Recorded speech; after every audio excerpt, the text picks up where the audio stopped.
I'm not too. You generally want your splashed removal spells to be premium. Like, I don't think I've ever splashed Instill Infection, even though it is splashable. But also part of that is because it doesn't have the same impact and value on turn 6 or turn 7 that something like Burst Lightning splashed would. Yeah. And on the flip side, you'll often see really powerful removal spells like Grasp of Darkness and Scars, which cost double black, and it's just not splashable. I mean, you just double mana symbol stuff is not a realistic splash without a lot of help.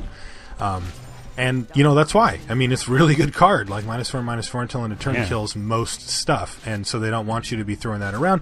It's also why cards like Doomblade and the core sets are so strong, because they are splashable and they do kill most stuff. Yes, and I've said this before. I think something that tends to be a kind of format defining in almost every limited format is whether or not the common black... The best common black removal spell is single black or double black. Remember that from Zen when it was what's it called? One black. Yeah, the Hideous End. Hideous End. And that was like that Hideous changed End was not everything. splashable? Yeah, because the thing is that black was the best color in Zendikar, right?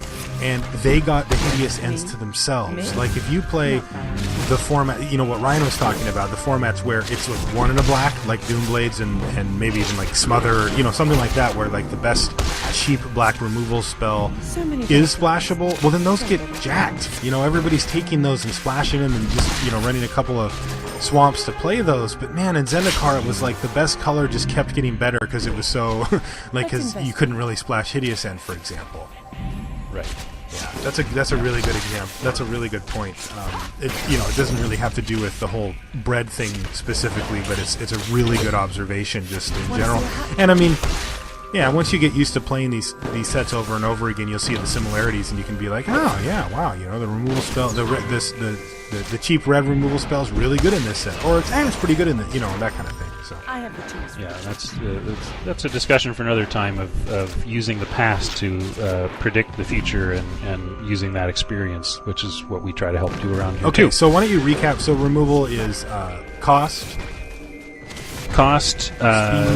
What does it deal with? Yeah, what is it? I don't know what a single word to describe that would be, but like breadth or effectiveness, range. Yeah, range. Range of things that it kills in the set. Color, speed, color requirements, color requirements, and permanence. I touched on that a little bit, but how there is definitely a sliding scale of how removed is this? So, like, the best thing something can do is exile. It's not exile with a chance to return, but like exile, path exile. Right. If it's taking it out of the game to the point where it's not even in their graveyard, it's gone for good. Effectively, there may be rare shenanigans where you can exile back, but that can be very important in world where almost every Magic set has at common. Some kind of graveyard incursion. Yeah, either getting it back to your hand or just putting it in the play. Yeah, so exile is the best. Destroy without regeneration it would be the next best. Where you're sending it to the graveyard without giving them a chance to regenerate. That happens less and less frequently now because they're trying to make regenerate matter. They use regenerate kind of sparingly, but they want it when it's there to matter. And early on in Magic, it felt like regenerate was one of the more useless abilities because all the removal spells got around it. Yeah. Okay, I want to hear what you say next, because I mean, wouldn't we put minus whatever higher than destroy without regenerate? Or I guess destroy without regenerate can hit just huge stuff. Is that why you? Yeah, that's I guess. But if we're assuming it does kill it, then yes, minus one counters are a little superior to regenerate.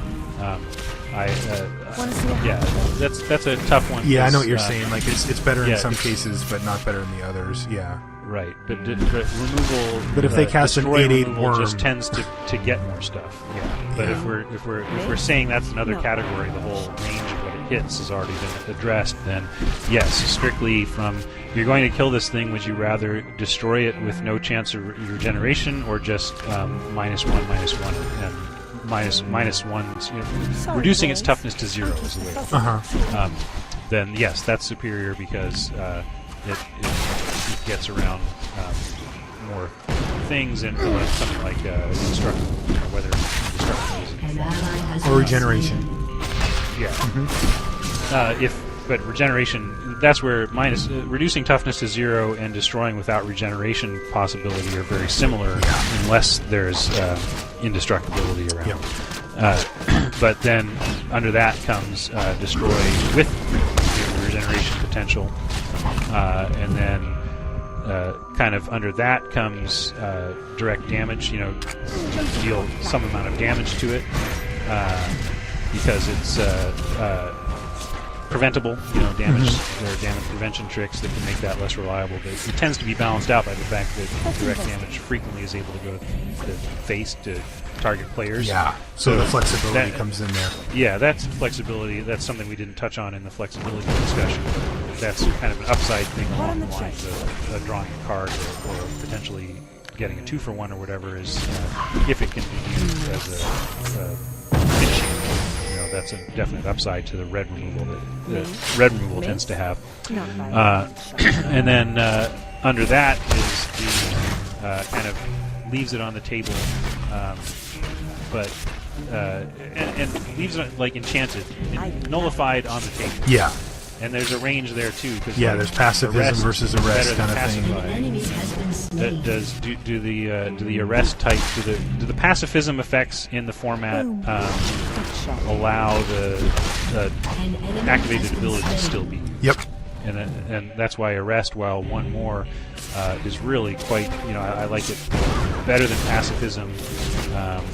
In a format that's not hyper aggro because of its ability to stop stuff from doing things, but even that is, I guess above that I would put more like the Oblivion Ring.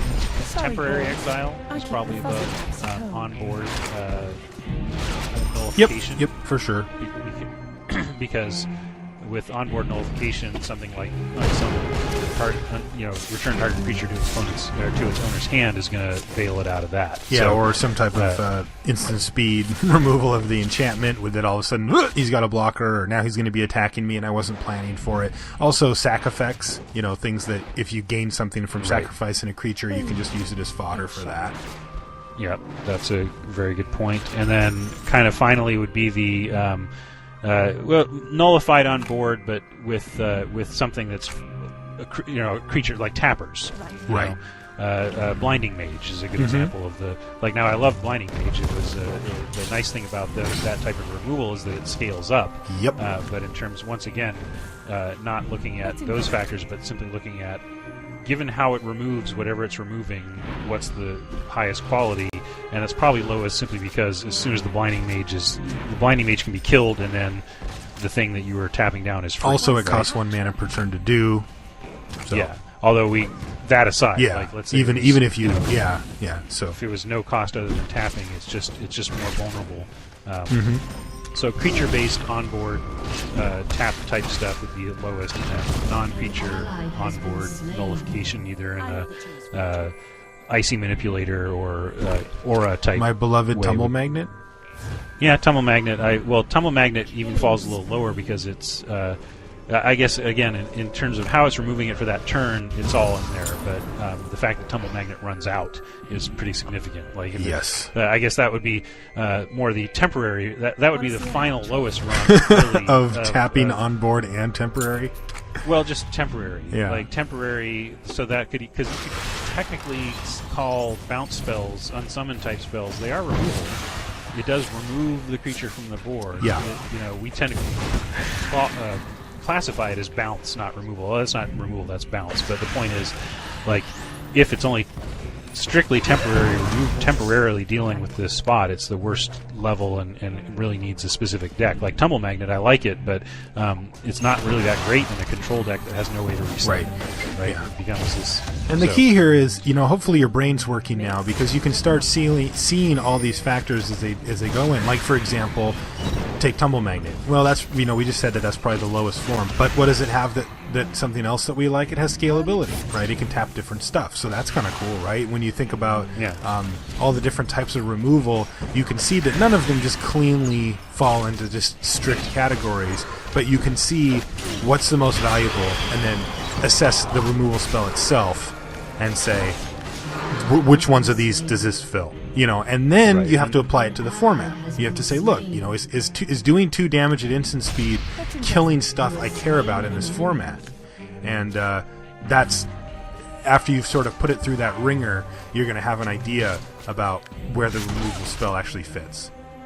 Yep, and that's why casting cost and range are the 2 most important factors to consider when you're evaluating a removal spell, and then doing that evaluation in the context of the limited format you're playing. Yep. Okay, so we've got B and R pretty well covered, I think. And those were really like, I mean, that's what we're getting at. Like the value of the whole BREAD acronym is that it drives home the bombs and removal part, and that's why we spent a ton of time on how to assess for bombs and how to assess removal, because if you can get that ability down, if you can be able to on the fly assess new cards that look powerful and new cards that are removal spells and figure out where they belong in your pick range, you're going to have a real leg up, especially in new formats on the competition.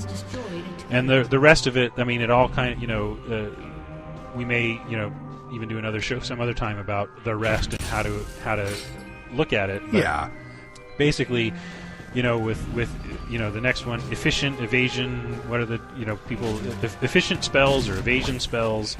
I definitely call it evasion if I explain it to somebody new, because I think that they tend to not they tend to value the size. Yeah, they just want to have like big creatures, and they don't like, they would take a 5/5 for 6 or something over a 2/2 flying for 3. For them it's like, well, this one's better. Like, Crawworm, dude, right? And I'm like picking Stormfront Pegasus and stuff, that are just like infinitely better than that card.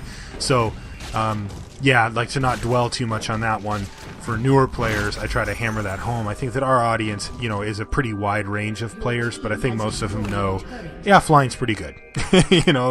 Flying is just your classic evasion ability, and in the same way you can rank removal types, you can rank evasion types, and obviously unblockable is just the best. Things that are unblockable just can't be blocked by whatever. But flying is definitely the next one up, because it's limited to a couple colors in terms of strength, and it can, if you can clog up the ground, evasive guys can just get there, and that's really the key of why E is evasion for most people on the bread list, because if you're creating a board stall, it's very easy for non-evasive creatures to just end up facing off, unable to attack into each other. Because in Magic, the strategy favors the defender. The defender gets more choices, and so when things bog down on the ground, that's why you need your evasive guys there to break through. It's why bomb creatures tend to have evasion. It's very rare for me to call some creature a bomb that is not inherently evasive somehow.